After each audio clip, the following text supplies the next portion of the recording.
Bonjour, bienvenue sur ma chaîne. Alors aujourd'hui, pour faire suite donc à la vidéo sur le branchement des injecteurs qui sont possibles avec la Megasquirt, je vais vous faire donc aujourd'hui une vidéo concernant les systèmes d'allumage. Les systèmes d'allumage, c'est un peu moins compliqué sur les systèmes d'allumage du fait qu'il n'y a qu'une étincelle à gérer, parfois deux sur les TwinSpark, mais elles se font au même moment, donc finalement ça n'en reste qu'une seule, mais ne négligez pas votre allumage car c'est une chose qui est très importante en réglant votre avance aux petits oignons. C'est l'endroit où vous tirerez le maximum de puissance de votre moteur. Donc système d'allumage, quand même un élément à ne pas négliger, très important sur votre moteur. Une étincelle très puissante et surtout avec un temps d'étincelle très long fera s'enflammer le mélange bien plus rapidement et bien plus puissamment. Donc vous aurez une meilleure combustion, et qui dit meilleure combustion plus rapide et plus violente dit plus de puissance. Je ne sais pas si vous le savez, ce qui délivre la puissance dans le moteur, c'est la pression des gaz qui repousse le piston vers le bas. Donc plus on inflamme le mélange rapidement et violemment, et plus la pression des gaz est importante et repousse le piston vers le bas. Meilleure étincelle dit plus de chevaux, et allumage bien réglé dit plus de chevaux. Voilà, tout simplement. Je vais plus ou moins vous rappeler un petit peu l'histoire récente, hein. Je ne veux pas aller trop loin en arrière, plus ou moins l'histoire des systèmes d'allumage. On va commencer par un système d'allumage qui est de moins en moins utilisé de nos jours. Peut-être sur les petits moteurs, il en reste encore, mais on en voit de moins en moins. C'est le système d'allumage à distributeur. Donc le distributeur, qu'est-ce que c'est? Le distributeur, c'est un système mécanique avec un doigt d'allumeur. On appelle ça un doigt d'allumeur. C'est un doigt qui tourne à l'intérieur d'une tête, et la tête sont branchés tous les fils de bougie dessus, et le doigt d'allumeur distribue l'étincelle d'une bobine unique vers toutes les bougies alternativement, enfin, c'est-à-dire pas alternativement, mais en séquence comme ça. Donc ça tourne à l'intérieur de l'allumeur, et ça envoie l'étincelle à la bonne bougie au fur et à mesure que ça tourne dans la tête d'allumeur. Voilà. Je vais vous mettre une photo d'un allumeur pour que vous puissiez voir à quoi ça ressemble. Donc ceci est une tête d'allumeur, voilà, avec maintenant une photo du doigt d'allumeur vue de l'intérieur. Voilà. Et ça répartit l'étincelle donc dans les diverses bougies qu'il y a sur votre moteur.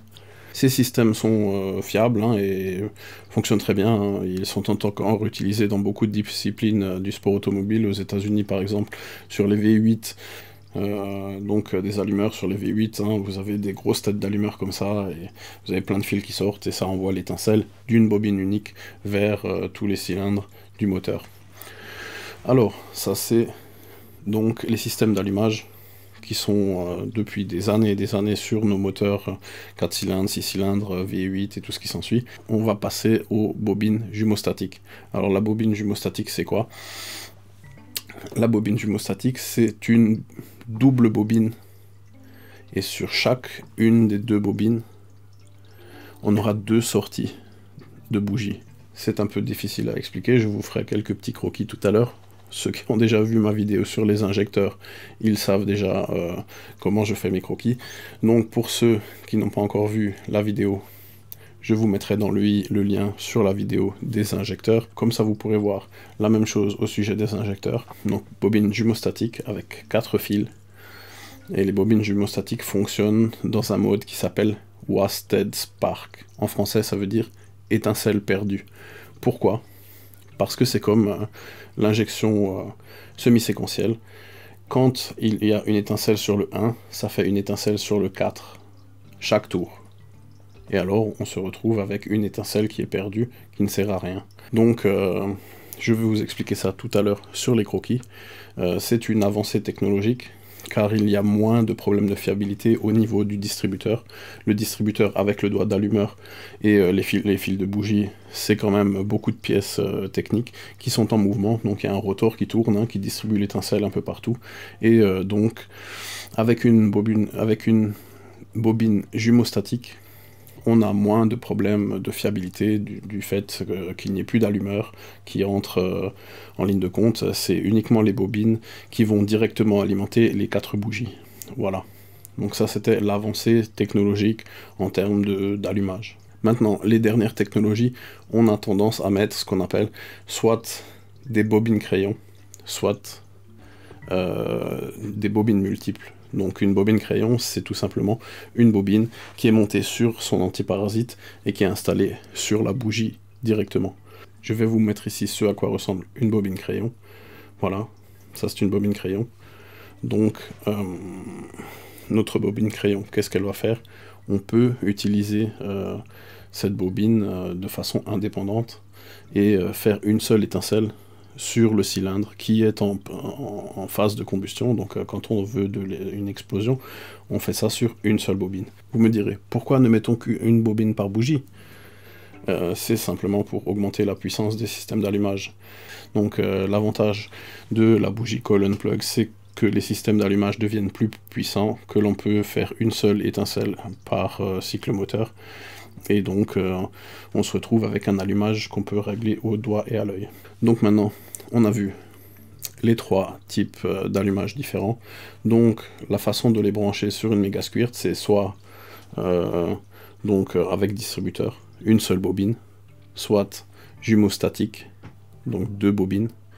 En anglais, ça se dit Wasted Spark. Il faut le retenir parce que dans la méga squirt, dans Tuner Studio, ce sera marqué Wasted Spark et non pas étincelle perdue.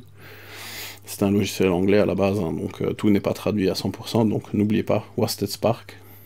Et ensuite, vous aurez donc la 3e, c'est allumage séquentiel. Voilà. Donc, on va tout de suite passer avec la caméra sur le bureau et je vais vous montrer comment on fait pour câbler les 3 différents systèmes d'allumage sur votre méga squirt. Donc nous voici, comme toujours, avec mon outil de haute technologie. Je vais vous montrer à quoi ça ressemble, donc un branchement sur méga squirt de votre système à distributeur. Alors là, comme la dernière fois, hop, ici on va dire M, S, voilà. Donc ça c'est notre méga squirt. Maintenant, voilà notre moteur.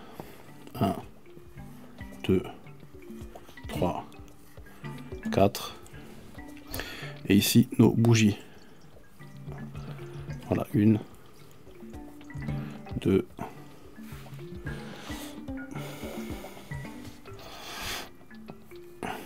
3, 4. Voilà. Alors, maintenant, si on a un moteur avec un distributeur, voilà, hop. Voici un distributeur. C'est schématisé, hein, ne m'en veuillez pas, voilà. Donc, on va brancher nos 4 fils. Hop, 1, hop, hop,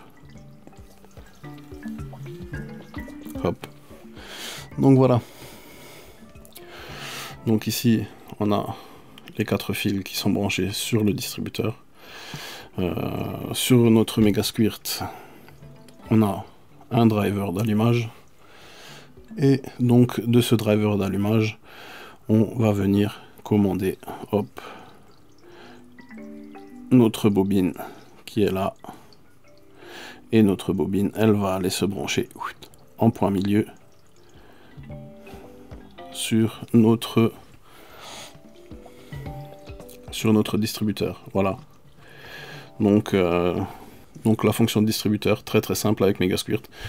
Le driver donc de la méga squirt. Alors sur la méga squirt 2 et sur la méga squirt 3, sur le PCB d'origine, il y a un driver, donc un driver en 12 volts. Donc vous pouvez commander une bobine en direct avec une méga squirt 2 et une méga squirt 3. Donc ce montage à distributeur ne pose aucun problème avec votre méga squirt 2 et votre méga squirt 3. Voilà. Donc la méga squirt, hein, elle va faire en fonction de la position du moteur une étincelle au bon moment pour alimenter en séquence le 1, le 3, le 4 et le 2. mais la séquence, c'est l'allumeur qui va distribuer l'étincelle aux diverses bougies. Donc pour un distributeur, pour ceux qui ont encore des moteurs à distributeur, voilà. Maintenant, je vais effacer tout ça, on va effacer ça aussi, parce qu'il va falloir que je change, voilà. Je peux laisser ça, hop.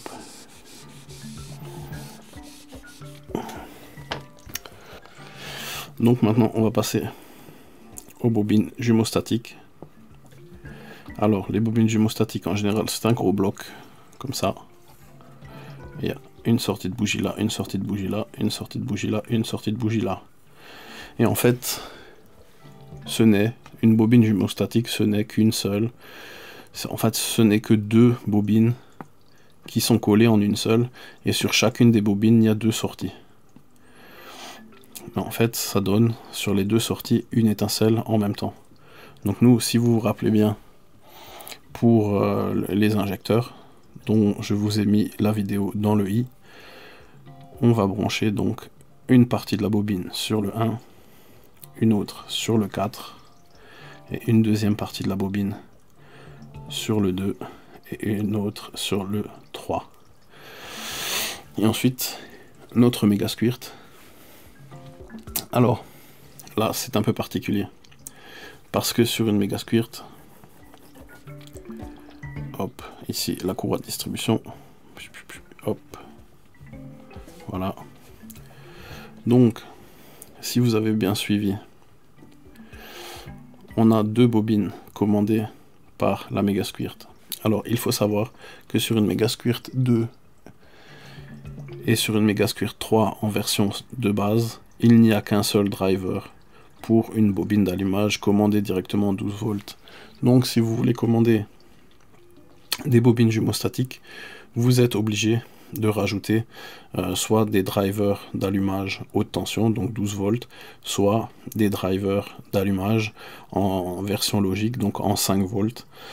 Donc pour les versions 5 volts, vous pouvez regarder sur mon site yabanracing.com, vous trouverez des petits modules 5 volts pour allumage niveau logique.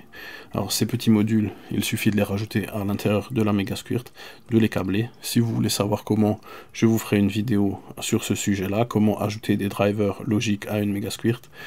Et donc vous câblez ce petit module, et une fois qu'il est câblé, vous pouvez brancher donc deux drivers d'allumage en 5 volts sur votre méga squirt. Donc sur votre méga squirt 2 et sur votre méga squirt 3. Maintenant, il y a une petite particularité, c'est la méga squirt 3 dispose d'une carte d'extension MS3X. Si vous rajoutez la carte d'extension, elle est déjà pourvue de modules d'allumage incorporés. Vous n'avez rien besoin d'ajouter. Donc une méga squirt 3 n'aura aucune modification à faire pour contrôler une bobine jumostatique. Ce n'est valable que pour la méga squirt 2 ou la méga squirt 3 si vous n'avez pas de carte d'extension. Voilà. Donc, comment faire pour contrôler une bobine jumostatique avec nos deux drivers 5 volts. Donc les bobines, elles vont fonctionner en 12 volts. Donc qu'est-ce qu'il nous faudra? Il nous faudra un module d'allumage.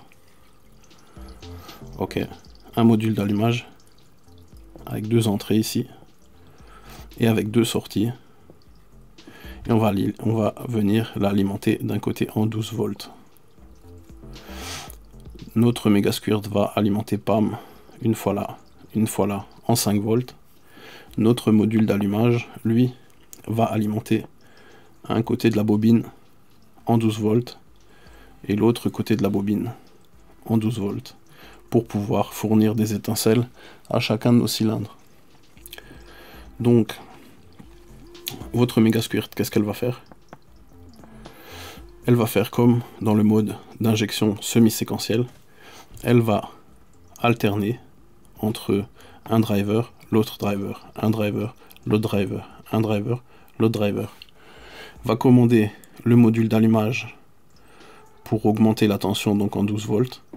Et les bobines, elles, vont envoyer une étincelle sur le 1 et le 4, une étincelle sur le 2 et le 3, alternativement en fonction du driver dans lequel la méga squirt va demander une étincelle. Donc, J'espère que vous avez suivi, hein, parce que mon gribouillis, il n'est pas fameux. Voilà. Donc, vous avez votre Mega Squirt qui en Wasted Spark, parce que ça c'est la version Wasted Spark avec bobine jumeau statique, va donc envoyer une étincelle sur le 1 et le 4, une étincelle sur le 1 et le 4 sur le deuxième tour, et pareil à 180 degrés de rotation de vilebrequin, elle va envoyer une étincelle sur le 2 et sur le 3, et une autre étincelle sur le 2 et le 3 dans le deuxième tour. Si vous n'avez pas suivi ma première vidéo, je vous conseille vivement d'aller la regarder. Je vais vous mettre donc une fiche dans le i. Vous allez pouvoir voir, je fais une explication du montage injection semi-séquentielle, injection séquentielle, qui est un peu plus clair que ce dessin. Après avoir vu l'autre vidéo, vous comprendrez certainement bien mieux. Donc, voilà. Alors ici, on a donc le système d'allumage jumeau-statique. Donc la Mega Squirt, 2 drivers, un module d'allumage qui transforme le 5 volts en 12 volts, et alors une bobine d'allumage à droite, une bobine d'allumage à gauche, avec 2 sorties chacune, et les fils de bougie qui vont alimenter le 1, le 4, et le 2 et le 3. Voilà, ça c'est la version bobine jumeau-statique Wasted Spark. J'espère que vous avez tous compris. Si vous avez des questions, comme d'habitude, mettez-moi des messages dans la description et j'essaierai de répondre à toutes vos questions. Voilà. Donc maintenant, vous avez vu le Wasted Spark. Donc je vais vous montrer maintenant l'allumage 100% séquentiel. Donc maintenant, en ce qui concerne l'allumage 100% séquentiel, voilà les 4 bougies comme avant. Il nous faudra obligatoirement avoir un capteur de position du vilebrequin, donc on va dire que là c'est le vilebrequin, hein. Et ici sur la poulie d'Arbacam, donc n'oubliez pas, ça c'est la courroie, hop, sur la poulie d'Arbacam ou sur l'Arbacam en lui-même, on aura besoin d'un capteur de position sur l'Arbacam. Donc si vous avez déjà une injection de carburant séquentiel, de toute façon les 2 capteurs sont déjà en place. Vous n'aurez pas de mal à faire votre allumage 100% séquentiel et à utiliser des bobines crayons. Donc, je vais vous le faire avec des bobines crayons. On peut le faire avec des bobines indépendantes de type séparé. Donc, soit on a 4 bobines avec des fils de bougie, soit on a des bobines crayons qui viennent se planter directement sur les bougies. J'ai une petite tendance à préférer les bobines d'allumage avec les fils de bougie, parce que lorsqu'il faut accéder aux bougies pour un démontage occasionnel, au moins on peut facilement démonter les bougies sans avoir à démonter tous les systèmes de bobines crayons qui sont souvent boulonnés sur la culasse. De plus, quand vous utilisez des bobines, donc je vais vous le faire, hein, là hop, une bobine, hop, 2 bobines, 3 bobines, 4 bobines. Donc quand vous utilisez des bobines avec des fils de bougie et non des bobines crayons, voilà, vous pouvez plus facilement accéder à vos bougies. Alors petit clin d'œil aux mecs de Petite Sportive, hein, ce n'est pas que je veuille vérifier la richesse du mélange en démontant les bougies et en regardant si elles ont la couleur chocolat.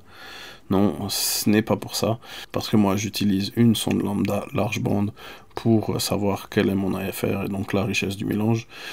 Mais par contre, démonter les bougies peut avoir un intérêt, surtout quand on est à la recherche d'un possible cliquetis.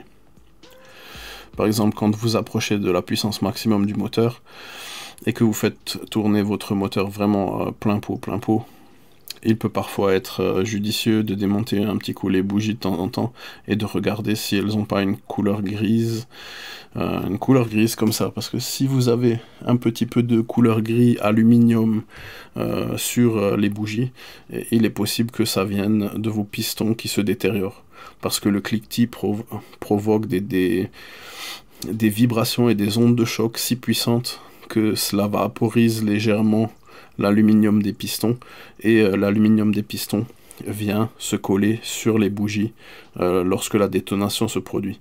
Donc si vous suspectez qu'il y a de la détonation au niveau de l'allumage, n'hésitez pas à démonter vos bougies, à regarder dans quel état elles sont, la couleur, si elles sont chocolat ou pas, on s'en fiche. Ce qui nous intéresse, c'est de savoir s'il y a des dépôts d'aluminium sur les bougies. Les dépôts d'aluminium sont souvent signes de détonation. Il faut vraiment faire très attention, car la détonation, comme vous le savez, détruit les moteurs plus vite qu'un claquement de doigts. Alors voilà, donc la raison pourquoi j'utilise plus des bobines avec fil de bougie plutôt que des bobines crayon, c'est pour pouvoir avoir un meilleur accès, un accès plus pratique donc à mes bougies si je dois les démonter. C'est une préférence personnelle, hein, ça n'engage que moi. Voilà. Où est-ce que j'en étais? Pour les bobines indépendantes, donc avec l'allumage séquentiel, on aura besoin donc d'autant de drivers d'allumage que donc de bobines.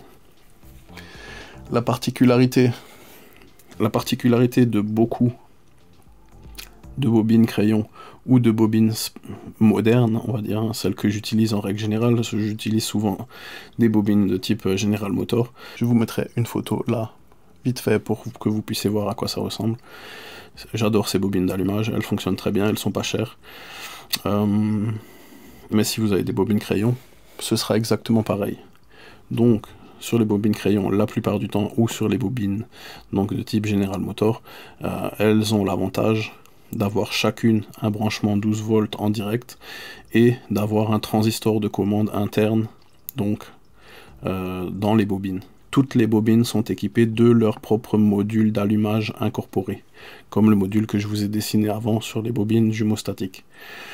Donc, sur la Megasquirt, quand vous voulez installer donc des bobines crayon ou des bobines externes comme le setup avec des fils de bougie, il vous faudra donc 4 drivers d'allumage. Pour une Megasquirt 2 et 4 drivers d'allumage, il vous faudra donc 2 modules. Je vais vous mettre une image de mon petit module fabrication maison de chez yabanracing.com. Je vais vous mettre ici aussi le module JBPerf. JBPerf qui a inventé le code séquentiel sur la Megasquirt. Donc je vous mets son module en image, vite fait, bien fait, par ici. Avec ce module, vous rajoutez 4 drivers d'allumage et 4 drivers d'injecteurs pour ceux qui voudraient faire de la Megasquirt 2 100% séquentiel. Et en ce qui concerne la Megasquirt 3, ça marche aussi, mais sur la Megasquirt 3, je vous conseille tout simplement de mettre la carte d'extension MS3X. Donc la carte d'extension MS3X, elle a tout pour faire du séquentiel jusqu'à du V8. Donc là, vous pouvez sans aucun problème faire tout ce que vous voulez. Revenons-en au câblage des bobines séparées. Les bobines séparées, c'est tout simple, hein. Vous les branchez toutes sur du 12 volts. Vous mettez donc une ligne 12 volts switchée par la clé de contact avec un relais de commande. Et vous branchez votre premier driver sur la première bobine, votre deuxième driver sur la deuxième bobine, votre troisième driver sur la troisième bobine et votre quatrième driver sur la quatrième bobine. Voilà. Et c'est terminé. Enfin non, j'ai oublié de matérialiser. Donc le capteur d'Arbacam sur la Megasquirt, le capteur de Villebrequin sur la Megasquirt. Voilà. Et donc grâce à ce setup, vous aurez un système d'allumage 100% séquentiel. Alors comme dit, l'allumage 100% séquentiel, c'est très bon. C'est très bon parce que les bobines crayon ou les bobines individuelles, ça permet de mettre des bobines ultra puissantes et c'est vraiment c'est la dernière technologie, c'est ce qui est utilisé par tous les constructeurs, BMW, Audi, ils mettent tous des bobines individuelles, donc pourquoi ne pas les utiliser? On va repasser en caméra de face. Et voilà, la vidéo est maintenant terminée. Donc je vous ai montré les 3 types de systèmes d'allumage qu'il existe à l'heure actuelle sur les moteurs les plus courants. Il y en a certainement d'autres. Pour ceux qui pensent au système E10 ou à l'allumage CDI, Coil Discharge Ignition, l'allumage CDI c'est très bon, mais ça a aussi des désavantages. Si vous voulez le CDI, ça fait une étincelle très très chaude. Ça fait un arc électrique très très très puissant. Donc dans des environnements où il y a de très forts taux de compression, ça inflamme pas mal le mélange. Mais de nos jours, avec les bobines de type crayon et les bobines individuelles, on arrive à faire tout aussi bien qu'un CDI, même mieux. Les modèles CDI étaient le top niveau autrefois quand ils ont été créés sur les véhicules modernes. Il n'y a plus vraiment d'intérêt à utiliser des CDI. Voilà. J'espère que la vidéo vous a plu. Je vous ai montré donc nos 3 systèmes d'allumage à distributeur, Wasted Spark, donc étincelle perdue, et 100% séquentiel, donc allumage séquentiel, coil on plug. Donc coil on plug, ça veut dire une bobine sur chaque bougie. Donc je vous le répète, distributeur, Wasted Spark, coil on plug, ce sont les 3 types d'allumage qui sont qui fonctionnent avec votre Megasquirt. Donc ces 3 types d'allumage, vous pourrez les utiliser comme vous le souhaitez. Quant à moi, mon conseil c'est d'utiliser un allumage 100% séquentiel, car on trouve des excellentes bobines crayon ou des excellentes bobines uniques avec fil de bougie qui font du super bon boulot et qui donnent des allumages vraiment excellents. Donc voilà, j'espère que ma vidéo vous a plu. Comme d'habitude, abonnez-vous à la chaîne si vous souhaitez voir plus de vidéos concernant la Megasquirt et comment s'en servir. Je vais continuer cette série sur les Megasquirt. J'espère que vous êtes impatients de voir la suite. Je vous souhaite encore à tous une bonne fin de journée. Si vous avez aimé, mettez des pouces vers le haut. Si vous n'avez pas aimé, des pouces vers le bas. Voilà. Donc, il ne me reste plus qu'à vous dire comme d'hab. Ciao, bye bye.